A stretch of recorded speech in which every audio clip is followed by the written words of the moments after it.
warahmatullahi wabarakatuh. Bismillah, tawakkaltu 'alallah, la haula wala quwwata illa billah. Asyhadu an la ilaha illallah wa asyhadu anna Muhammadar Rasulullah. Allahumma shalli ala sayyidina Muhammadin wa ala alihi wa sahabatihi ajma'ina, amma ba'd. Para sesepuh mukarramun, hadirin dan hadirat rahimakumullah. Hajatan ini Bapak Agus menghitankan dua putranya. Kita doakan mudah-mudahan lekas sembuh dan jadi anak yang soleh. Amin.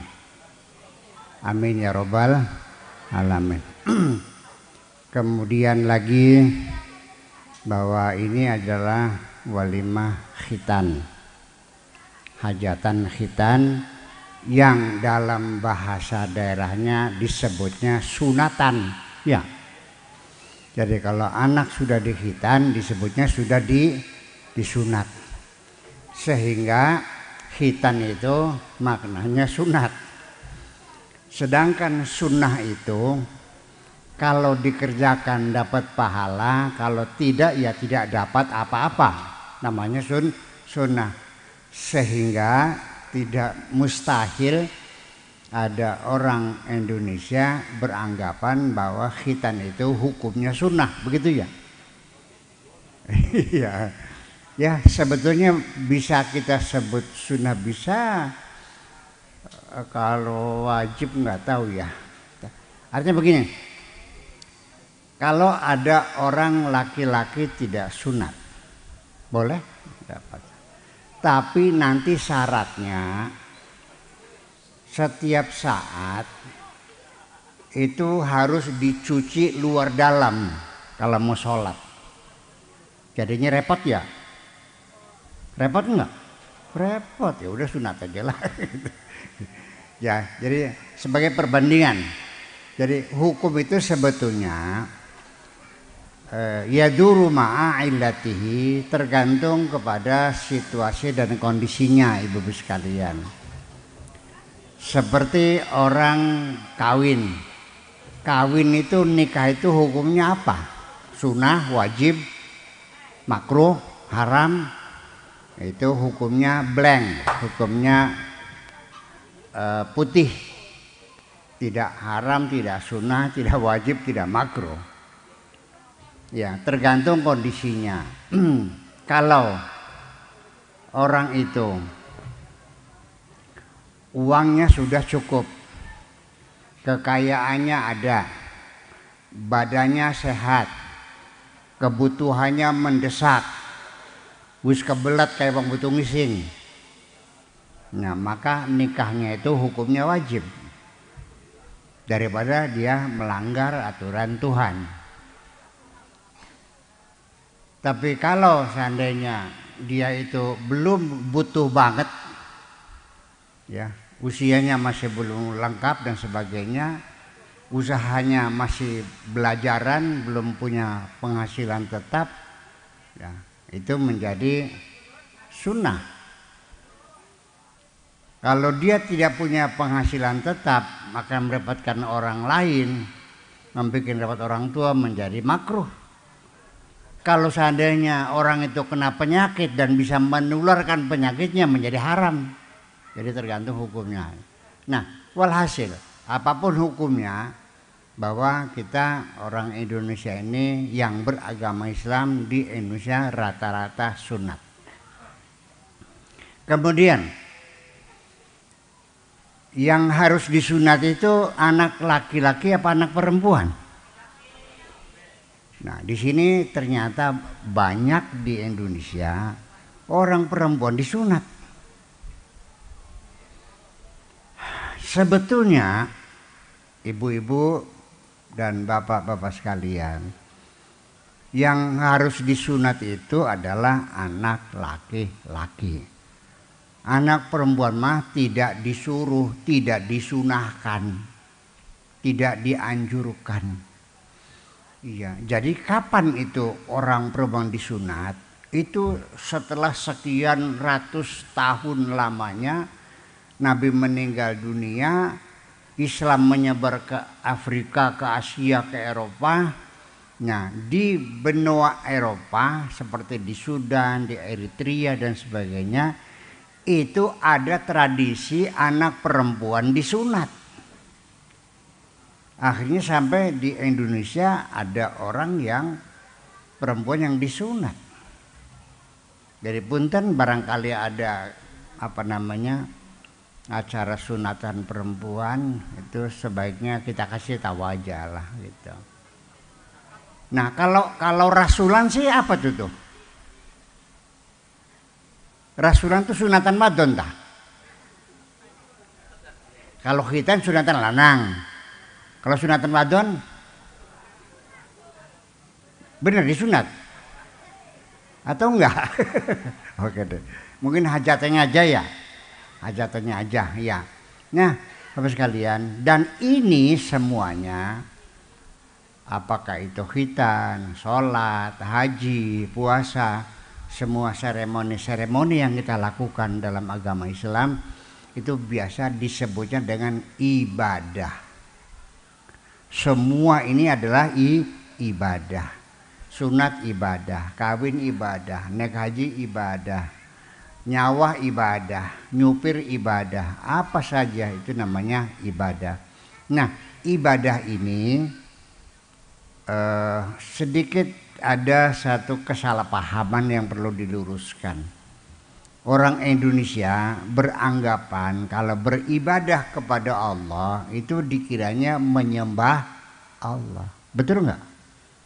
Iyyaka na'budu wa iyyaka nasta'in. Kepada engkaulah kami menyembah, diterjemahnya kan gitu. Dan hanya kepada engkaulah kami meminta pertolongan. Mohon dikoreksi sedikit bahwa iyyaka na'budu ini bukan kami menyembah, tapi kami mengabdi. Abada ya'budu ibadah. Ibadah itu dari kata-kata abada. Allahnya namanya ma'bud, kitanya namanya abad. Hubungan antara abdun dan ma'bud namanya ibadah. Dengar baik-baik.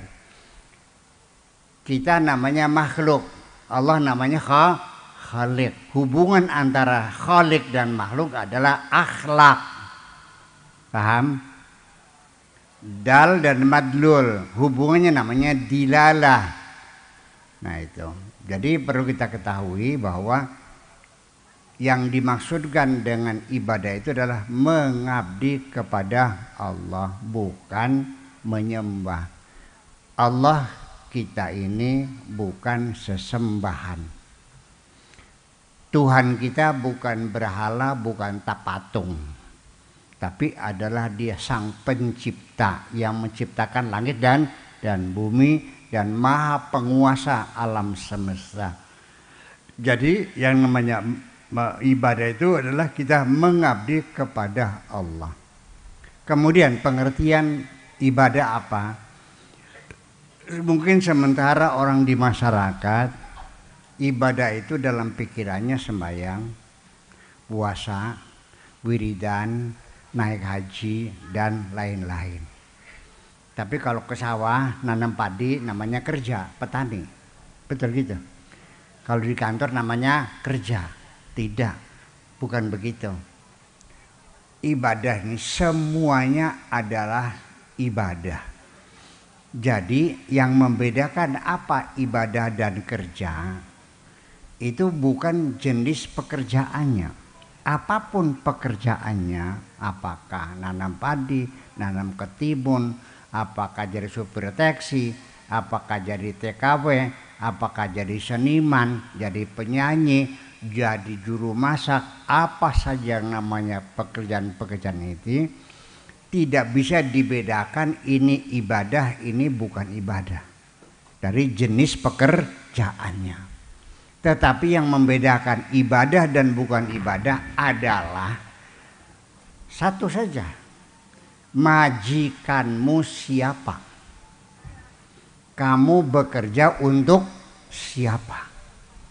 Kalau majikanmu itu Allah dan kau bekerja untuk Allah, maka apapun yang kau kerjakan itu namanya ibadah. Tapi kalau majikanmu adalah hawa nafsumu, keinginanmu, syahwatmu, ambisimu, kepentinganmu, maka apapun yang kau kerjakan, sekalipun sholatmu, puasamu, zakatmu, hajimu, itu bukan ibadah. Paham? Ibu-ibu dan bapak-bapak sekalian. Jadi kalau Tuhan kita ini adalah sebagai majikan kita, sampai kentutnya kita juga ibadah. Makannya kita ibadah, tidur kita ibadah, karena semuanya untuk Tuhan kita. Inna sholati wa nusuki wa mahyaya wa mamati lillahi rabbil alamin. Hidupku, matiku, ibadahku, sholatku, semuanya untuk Allah. Itu namanya ibadah. Apa sih yang membedakan? Bedanya tipis. Bedanya tipis. Ada seorang pengemis datang kepada saya kasihan, orangnya kotor, mungkin nggak mandi-mandi, banyak korengnya, banyak lalatnya, sehingga saya ingin ngasih agak banyak sedikit lah, tidak 2.000 tapi 20.000. Cuman setelah saya cari uangnya, resenya nggak ada, adanya ratusan ribu semua. Kan mesti disusukin dulu, ya kan? Di tengah saya sedang mencari uang 20.000, terciumlah baunya busuk sekali karena nggak mandi-mandi. Terus mampu keco, mampu kopok, mampu belek, sampai menyengat hidung saya. Akhirnya uang 100 itu tidak saya tukarkan, langsung saya kasihkannya. Cek, las mana gagen, cukup, wes las, silakan. Nih, nggak usah susuk lagi, sudah sana. Pertanyaan saya sodako atau ngusir pengemis? Paham? Allah maha mengetahui. Allah tahu, tidak bisa dibohongi bahwa saya mengusir pengemis, bukan sedekah. Betul? Nah, kalau kita berbuat segala sesuatu diniati hanya untuk Allah, percayalah kita tidak akan pernah kecewa dengan kebaikan-kebaikan kita. Ngantil beli, Bu.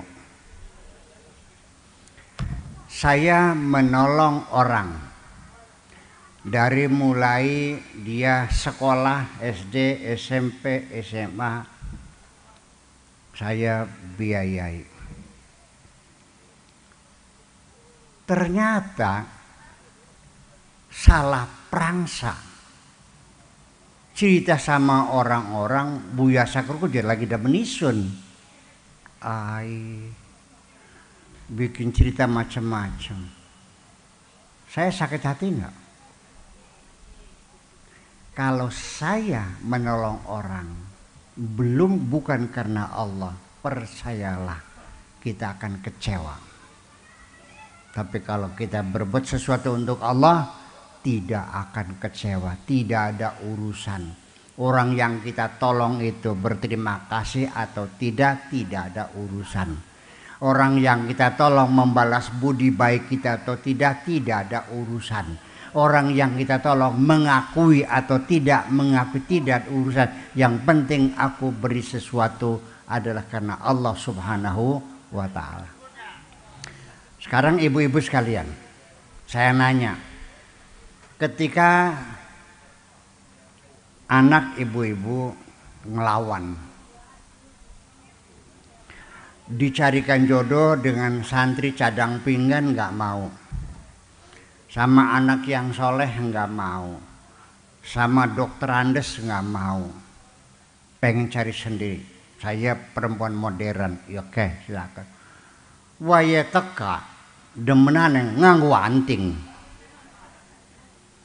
Begitu datang pacarnya pakai anting, rambutnya dikepang, dicat merah, hidungnya ditindik, badannya bertato semua. Apa yang terjadi? Sang ibu ngelus dada, betul nggak Bu? Ya Allah nok, siraku garpan kawin karo kuda kepang. Saking marahnya ibu, di ultimatum, kalau kamu seperti itu silakan pilih antara dua, ikut sama kuda kepang atau ikut ibumu. Apa jawabnya? Aku akan bersama kuda kepang. Ibunya pingsan Bu, dilawan anaknya pingsan, bleg lenger, kelojot. Ya Allah, terbayang dari mulai melahirkannya, dari hamilnya, nyusuinya, nyebokinya, menyekolahkannya, betul nggak? Sakitnya bukan main. Pertanyaan saya, ketika ibu-ibu merasa kecewa sampai pingsan ketika dilawan oleh anaknya, kenapa? Mengapa engkau kecewa? Ini pertanyaan, jangan dulu dijawab. Tapi balik saya bertanya yang kedua, kalau yang ngelawan itu anaknya orang lain, kecewa nggak Bu? Kenapa? Itu persoalannya. Ini kita berbicara. Karena yang lawan itu anak sendiri, kita kecewa. Sebabnya kita merasa berbuat baik, betul? Ngerasa hamil, betul? Ngerasa melahirkan, betul? Ngerasa menyusui, betul? Ngerasa nyeboki, betul? Ngerasa biaya sekolah, betul? Itulah sebabnya semakin kita merasa banyak berbuat baik, kecewa kita semakin besar. Makanya apapun kebaikan kita, kalau bukan untuk Allah, ujungnya kita kecewa.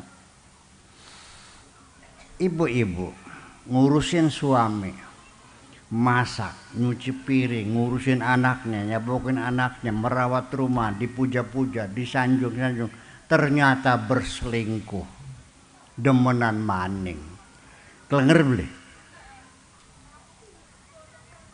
Kalau yang selingkuh suaminya orang lain, pingsan enggak? Enggak.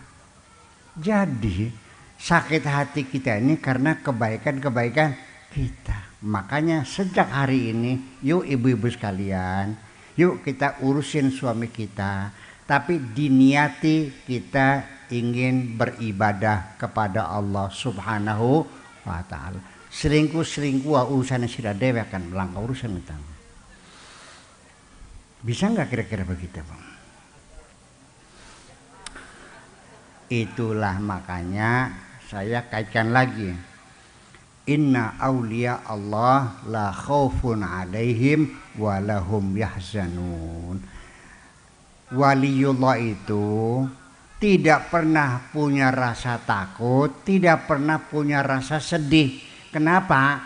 Karena dia kekasih Allah. Apapun yang dia kerjakan semuanya untuk, makanya sekalipun dia berbuat baik, yang dibaiki jahat, yang ada urusan. Yang dia pengen menyenangkan Allah, bukan menyenangkan orang. Itulah inti persoalannya. Jadi artinya kita kembali lagi, ibu-ibu sekalian, kita ngaji hati semacam ini, saya yakin kita akan baik, kita benar, daripada kita mesantren berlama-lama membaca kitab macam-macam tapi hati kita masih keropos. Betul nggak? Dengan perasaan yang halus semacam ini akan mendapat bimbingan dari Allah Subhanahu wa ta'ala.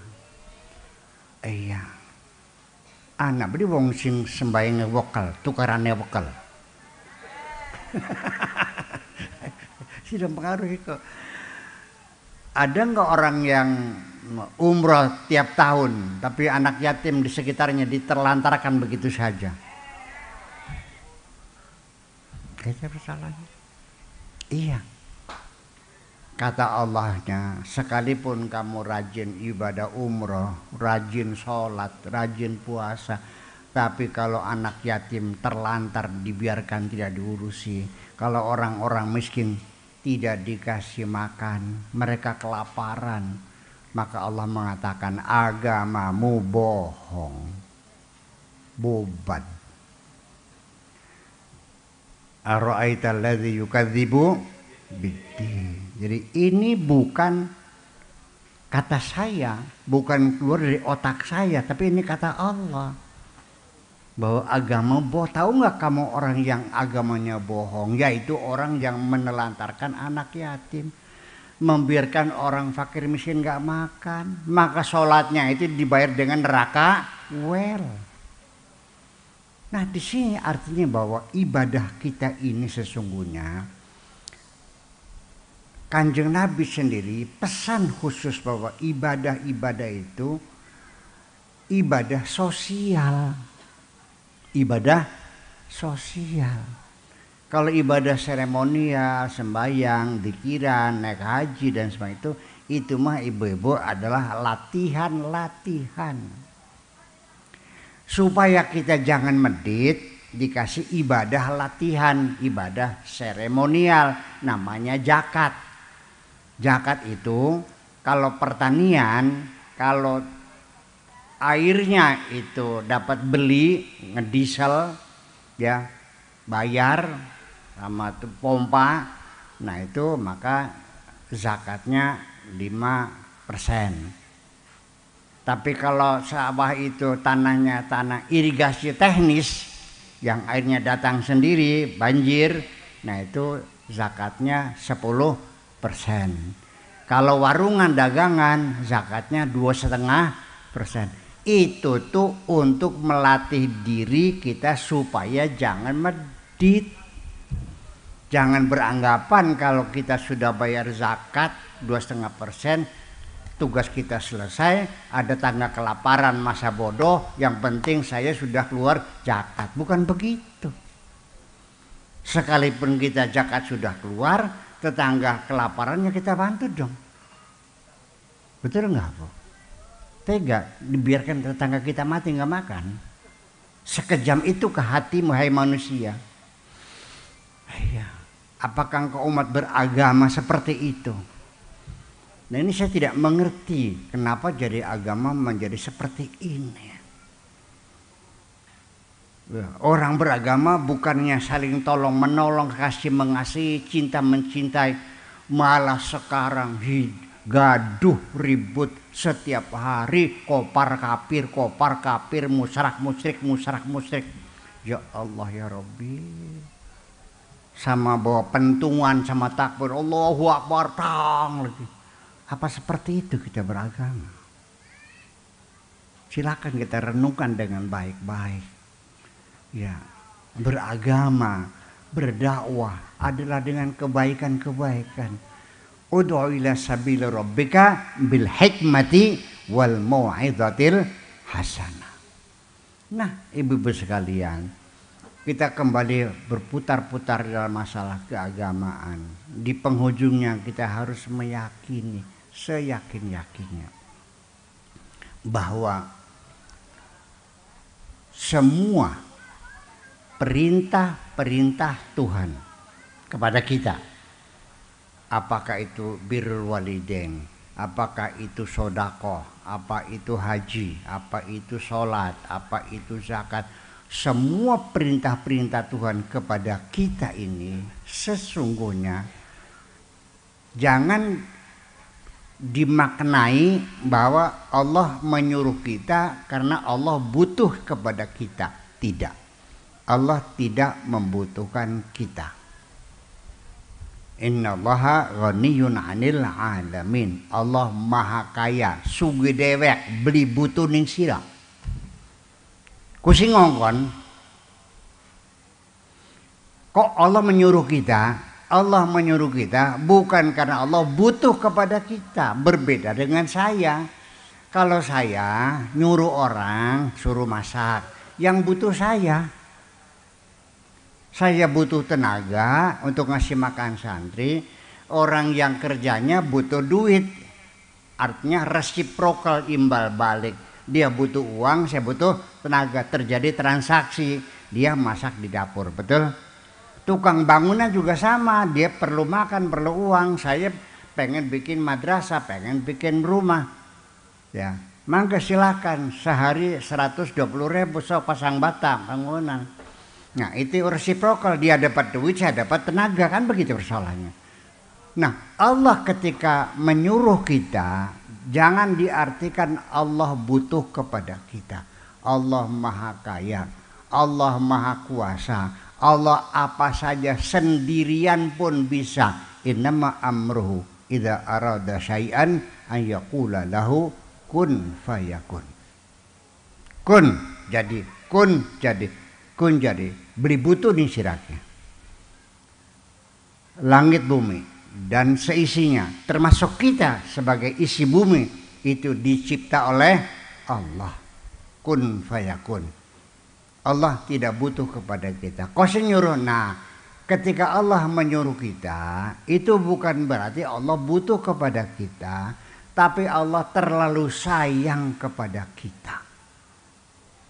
Jadi kalau ada orang tidak nurut perintah Allah, ya goblok.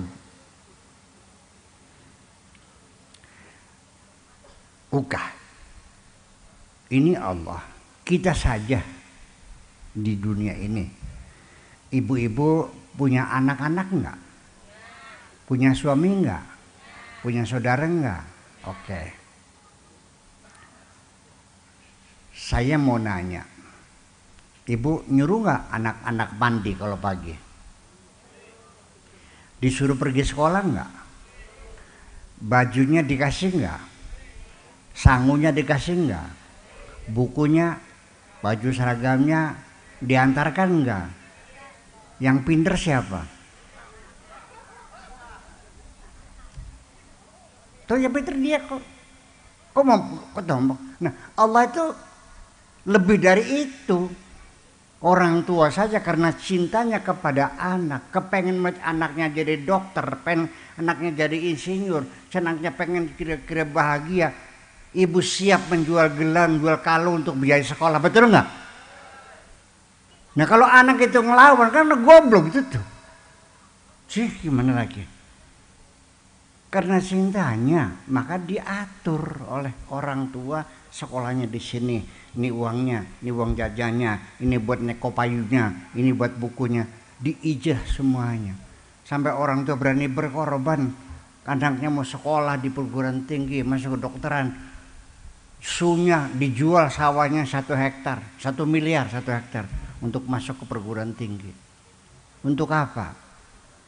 Nah Allah juga sama, diberikan fasilitas dengan matahari, dengan bulan, dengan air, dengan oksigen, semuanya gratis.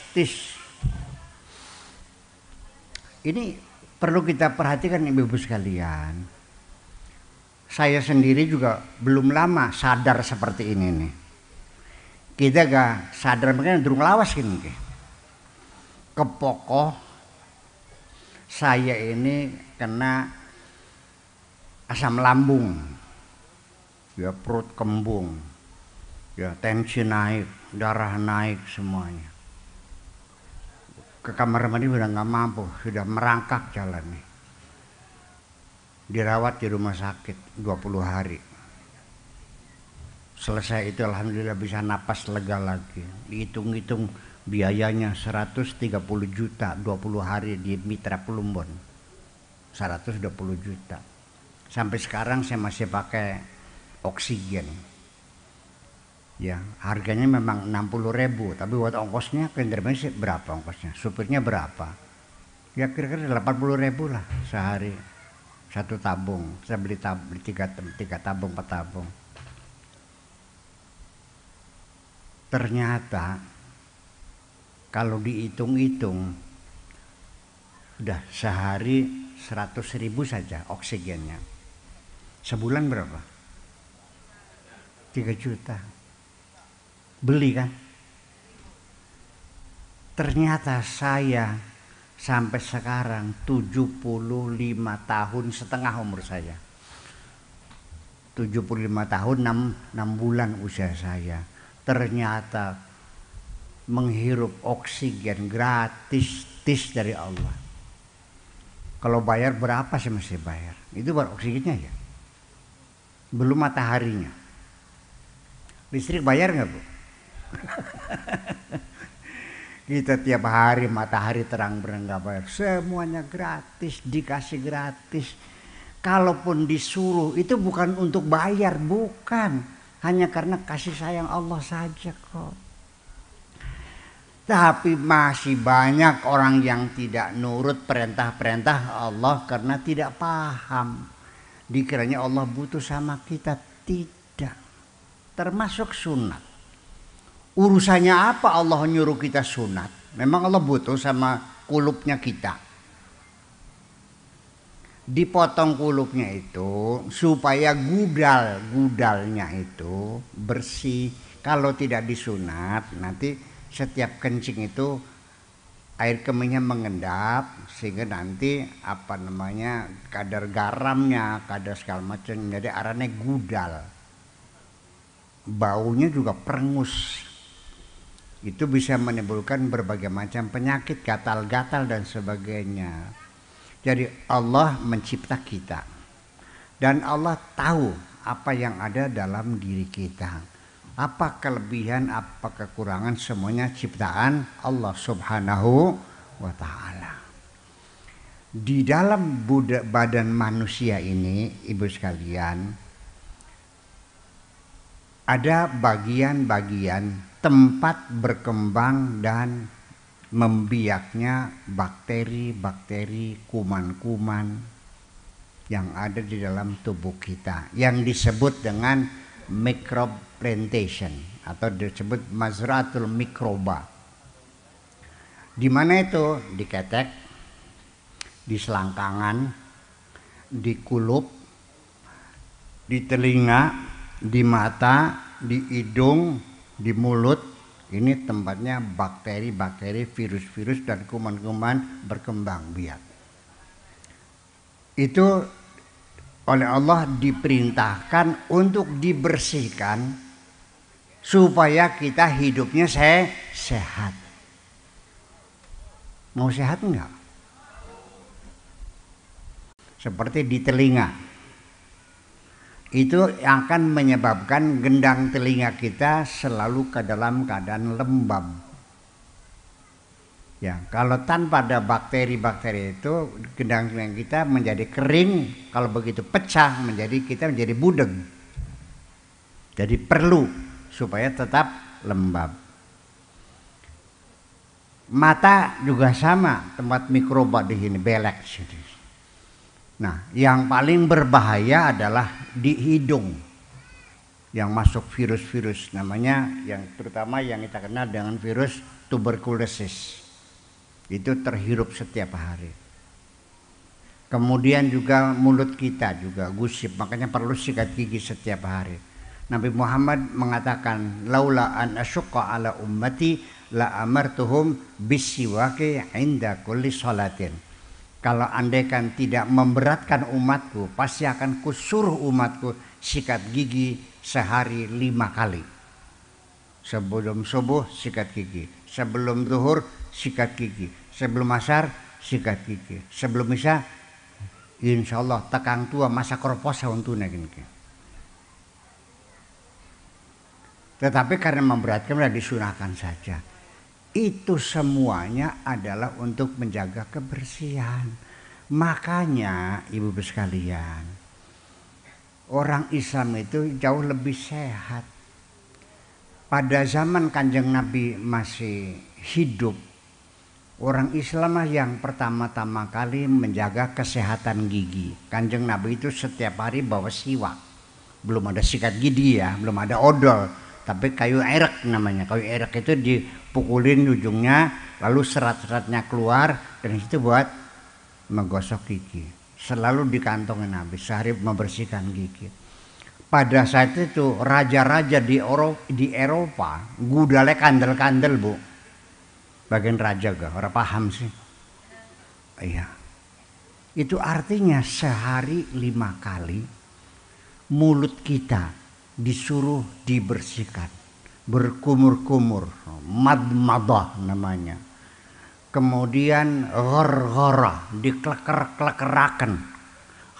Gitu. Supaya dahak-dahak ini keluar semua, disemburkan sehari 5 kali. Hidung kita dibersihkan sehari 5 kali. Muka kita dibersihkan, telinga kita jadi dibersihkan. Sebetulnya itu luar biasa. Tapi kenapa orang Islam kok sholatnya rajin, wudhu rajin, penyakitnya kok banyak banget. Yang wudhunya nggak bener. Disuruh istinsya, disedot airnya, diseng-serengkan sekeras-kerasnya supaya korongnya keluar, betul nggak? Ternyata tur sepribin mana?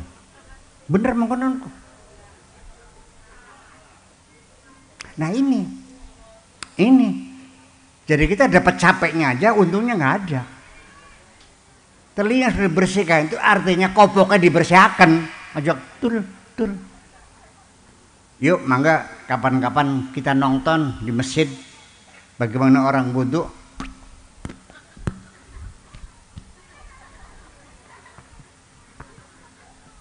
Begitu enggak? Wa masahu biru usuh, diusap enggak? Tur. Siapa sih murid mengkonon? Itu bersalin. Ini kepala di basebo. Kita dari pagi mikir. Beli pupuk, nyebar pupuknya, nanti ngoyos, nanti nutu, nanti keheler, anak berak, anak sakit, sehari-hari mikir, panas ini, perlu nggak? Elektronik juga ada pendinginnya nggak? Ada kipasnya. Nah otak kita juga perlu ada pendinginnya, sehari 5 kali, tep air dibasahin begini. Gimana lah biar adem, biar jangan meledak. Ini mah tur nggak tahu terus mana ustadznya nih. Ya itulah kira-kira. Jadi kita sebetulnya kita sudah baik, sudah mau beribadah, tetapi ya tidak dilakukan secara sempurna. Paham betul Bu? Itu makna kesehatannya. Nah makna spiritualnya, ya urusan spiritual, ruhaniyatnya sama. Komputer juga sama, ada software, ada hardware. Nah hardware ini tangan, mata, kaki, software kan hati kita. Nah makanya wudhu ini adalah juga sama pengaruhnya merawat software kita. Artinya gimana?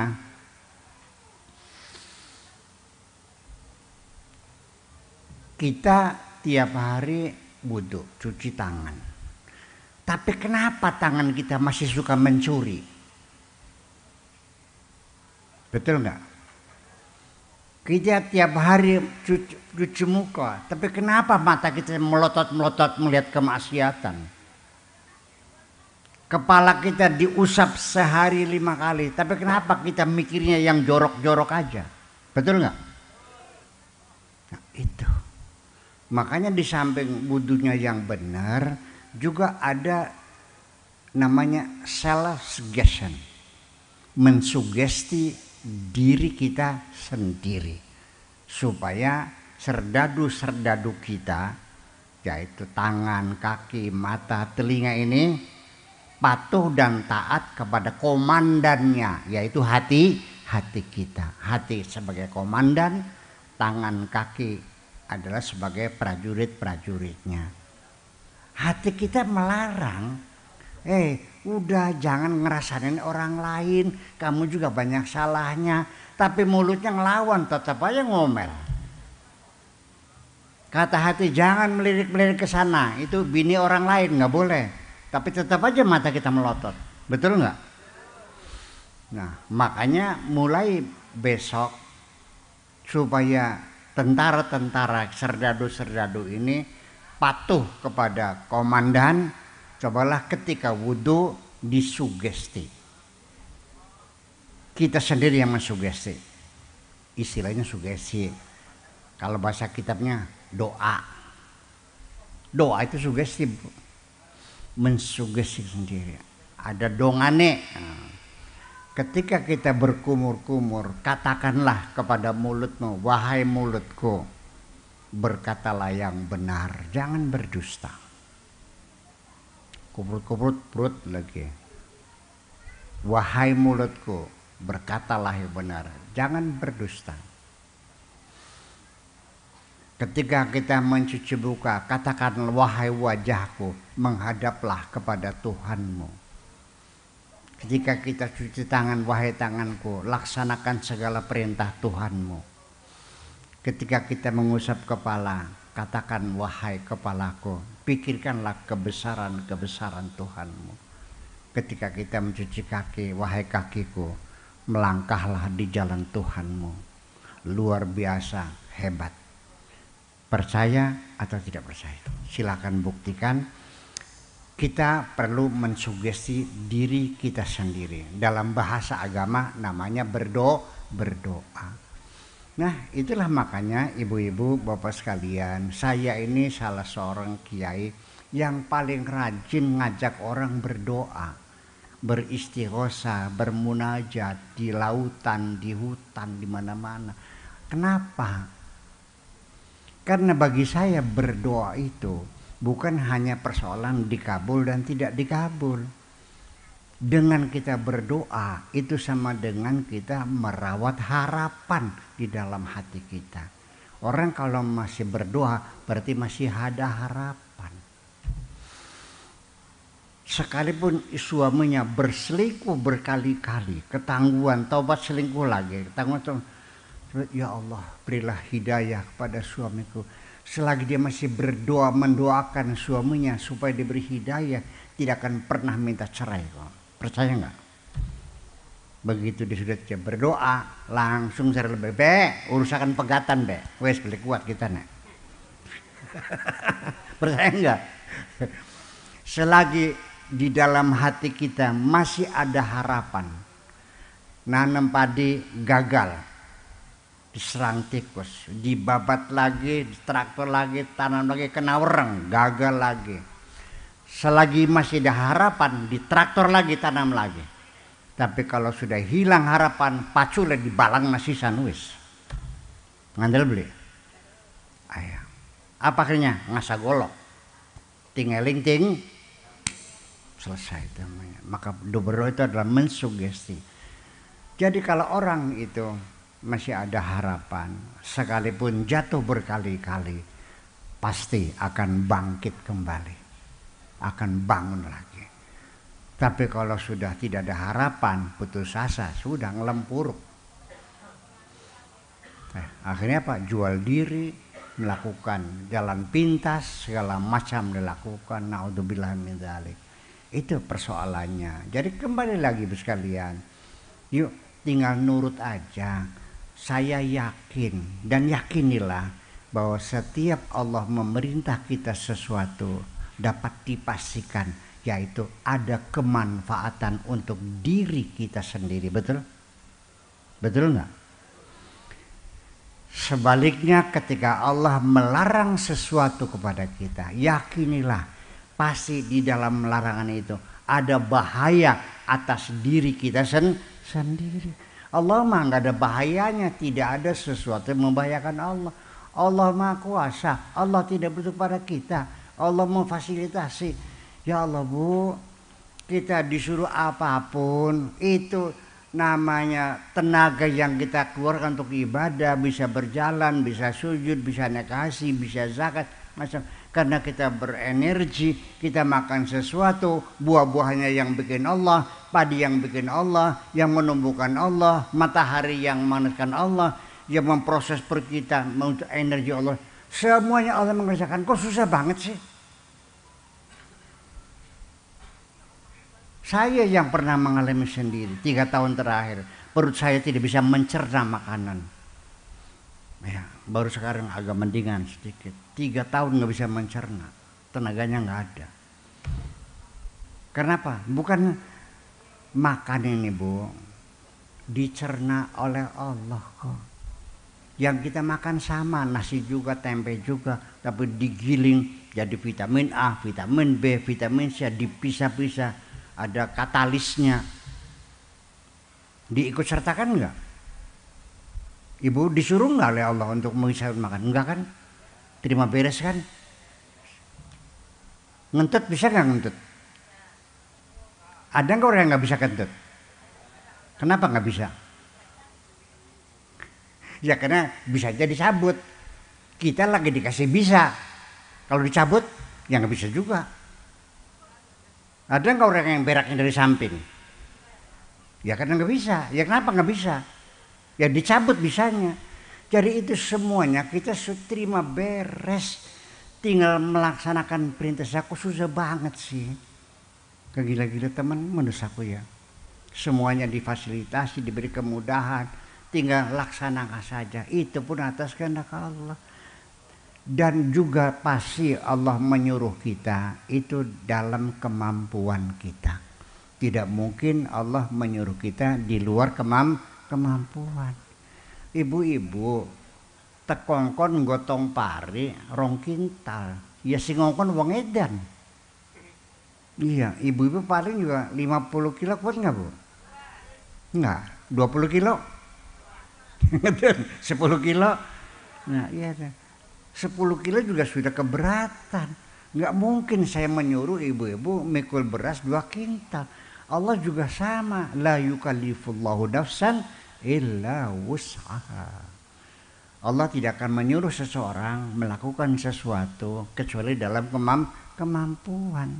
Itu menjadi persoalan. Jadi artinya beragama ini ibu sekalian, silakan laksanakan semampunya kita. Kalau tidak mampu pasti tidak disuruh oleh Allah.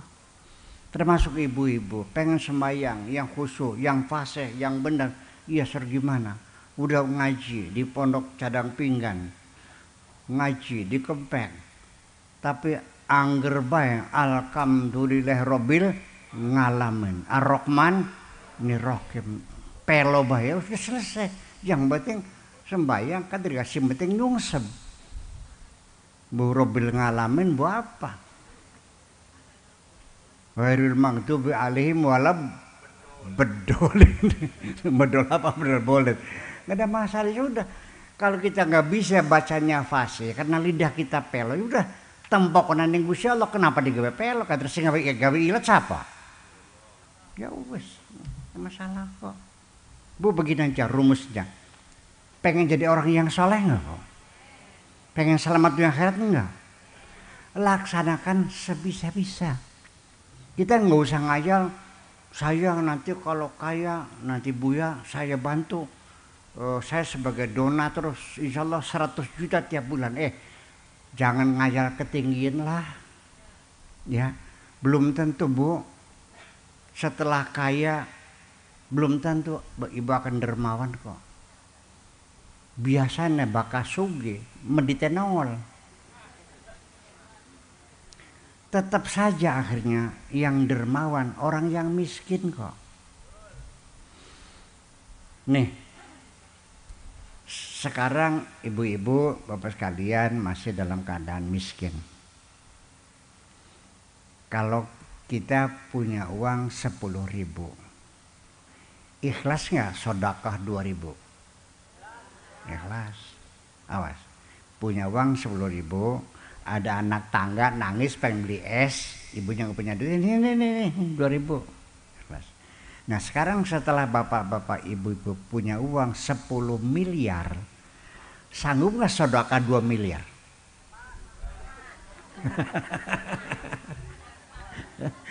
Ya itu, jadi tidak berimbang. Tidak berimbang. Nanti Allah kasih pahala bukan berdasarkan jumlahnya, tapi berdasarkan keteguhan hati kita. jerih payah kita. Uang 10.000, sedekah 2.000, berarti 20%. Baru sama kalau orang kaya punya uang 10 miliar, dia sedekah 2 miliar, baru sama. Lah itu persoalannya. Yang punya uang 10.000 sanggup sedekah 2.000, yang punya 10 miliar sedekahnya 2.000. Mana yang hebat? Nah, sebelum bapak-bapak itu jadi orang kaya dan dermawan, yuk mulai hari ini kita belajar dermawan. Karena bagaimanapun segala sesuatu perlu pembiasaan. Bisa karena biasa, itu penting sekali. Cobalah kita mulai sering melakukan pekerjaan-pekerjaan yang kita tidak suka. Belajar mengerjakan sesuatu yang tidak suka. Nanti lama-lama kita menjadi nyaman, menjadi senang dan terbiasa melakukan kewajiban-kewajiban yang tidak kita sukai. Ngandel beli, membiasakan diri semacam itu. Udah, yang paling mudah belajar loman, beli celengan semar, celengan jago. Setiap ada uang receh yang 500, yang 1.000, yang 2.000, masukkan ke celengan. Tiap hari di pasar ada uang apa? Oh 1.000 masuk. Udah penuh, panggil anak yatim. Nang nih bagi los. Jangan dihitung bu. Jangan dihitung. Kasihkan celengannya los bu pira. Mungkin pakai dihitung medit maning kan ya. Lah, 200.000 ketemu nanti dikurangi. Ya, setiap hari Jumat belajar dermawan sejak sekarang. Percayalah, saya jamin orang dermawan tidak akan miskin. Malah justru orang dermawan rezekinya semakin banyak. Kenapa? Banyak yang mendoakan. Banyak yang mendoakan. Dan doa anak yatim yang kita santuni setiap saat, itu yang betul-betul doa yang mustajabah. Karena doanya kiai mas yang Allahumma kiai neng mimbar kiai ngebul kabeh kan enggak. Ngendel beli. Karena doanya tergantung amplop. Tapi anak yatim mendoakan kita betul dari lubuk hati yang paling dalam. Ketika kita tidak datang hari Jumat membagikan celengan, mereka bertanya-tanya kepada Tuhan, kemana Bu Haji Maryam? Kami sudah menunggu, ya Allah barangkali sakit, mudah-mudahan diberi kesehatan. Itu doa mereka yang dikabul. Percaya enggak? Karena doanya kiai mimbar materi amplop tipis yang desain baik, kadang suwe doanya. Mulai yang bisa. Dari sedekah, dari wudu, dari zikiran, semuanya kita lakukan sesuai dengan kemampuan kita. Jangan mengatakan saya nanti mau belajar sholat dulu, kalau sudah pinter baru saya laksanakan. Jangan begitu. Sadar sekarang, hari ini laksanakan. Nggak ada yang bisa dibaca, nggak usah baca. Sudah baca Bismillahirrahmanirrahim saja sembahyangnya, nggak selesai, nggak ada masalah. Nah, sambil kita melaksanakan sholat sambil belajar terus, itu saja persoalannya. Kalau ditunda bisa buyar lagi. Jadi sekarang gagian seg-seg, sebab bagaimanapun ibu sekalian, saya ingin mengingatkan, kita ini tidak akan selamanya di dunia ini. Kan boleh? Suatu ketika ibu-ibu pasti akan mengatakan inna lillahi wa inna ilaihi raji'un. Buya Sakur meninggal dunia. Pasti. Tidak ada orang yang hidup selamanya. Dan kita ini pasti dipipil satu persatu akan kembali kepada Tuhan kita. Betul? Tapi ini ibu-ibu bapak sekalian, ketika kita menghayal, memikirkan kematian kita, nanti bagaimana, di akhir mana, ini kadang-kadang lucunya diri kita menjadi orang lain, bukan melihat diri kita sendiri. Percaya nggak? Dan diberi kapok-kapok kah? Nggak ada jeraknya. Sampai lebih itu tiap hari mandiin orang mati. Selesai mandi orang mati, istrinya di rumah menunggu, Kang.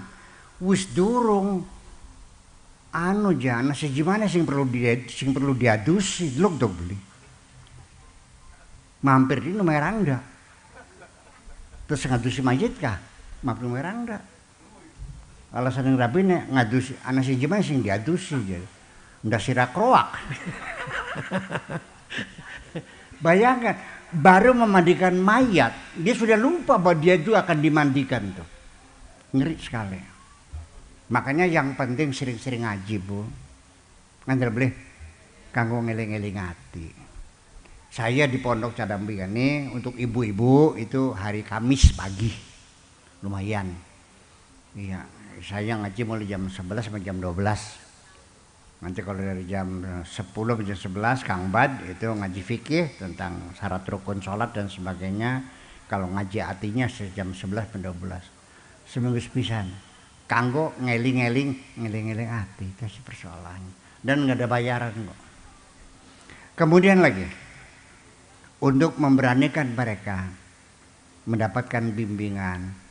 Siapapun yang ngaji dengan saya di Pondok Cadang Pinggan, kontrak dunia akhirat, meduluran sing dunia tekang akhirat. Ting bating sampai mati insya Allah ana sing dongakaken salawase. Yang sudah meninggal dunia ditahlili setiap hari Kamis pagi itu dikirimin Fatihah. Belum tentu anak cucumu mendoakan dirimu. Benar boleh? Boro-boro tuh nggak kena utangnya wong tua lah ngasih ngepuraken je. Nah, iki mbok kira dia utang 5 juta, ya lo tagih di makam. Anak cucu kita kan begitu. Iya, makanya yuk kontrak dunia akhirat dengan saya dong kena sampai tekang akhirat. Moga-moga diparingi selamat bareng-bareng. Amin ya rabbal alamin. Itu sih persoalannya. Jadi akhirnya mah kesimpulan terakhir bahwa setiap perlu ngaji dawa-dawa maning cukup dengan dua kaidah saja. Ketika Allah menyuruh kita, yakinilah itu bukan karena Allah butuh kepada kita, tapi karena Allah sayang kepada kita. Dan setiap Allah perintahkan kita melakukan sesuatu pasti ada manfaatnya untuk diri kita, bukan untuk Allah. Yang kedua, ketika Allah melarang sesuatu, yakinilah itu ada bahaya atas diri kita. Itu saja persoalannya. Allah tidak takut dengan apa yang kita lakukan. Allah Maha Kuasa. Mudah-mudahan insyaallah maringi kula sedanten hidayah dan taufiknya. Amin ya rabbal alamin. Wis mung semono bae, mangga sareng-sareng bismillahirrahmanirrahim. Rabbana auzi'na an nashkura ni'mataka allati an'amta 'alaina wa 'ala walidayna wa an na'mala salihan tarda wa adkhilna bi rahmatika fi 'ibadika salihin. Rabbana atina fid dunya hasanah wa fil akhirati hasanah wa qina 'adzabannar. Sallallahu ala sayyidina Muhammadin wa ala alihi wa sahabatihi ajma'in. Subhana rabbika rabbil izzati amma yasifun wa salamun alal mursalin. Walhamdulillahirabbil alamin. Assalamualaikum warahmatullahi wabarakatuh.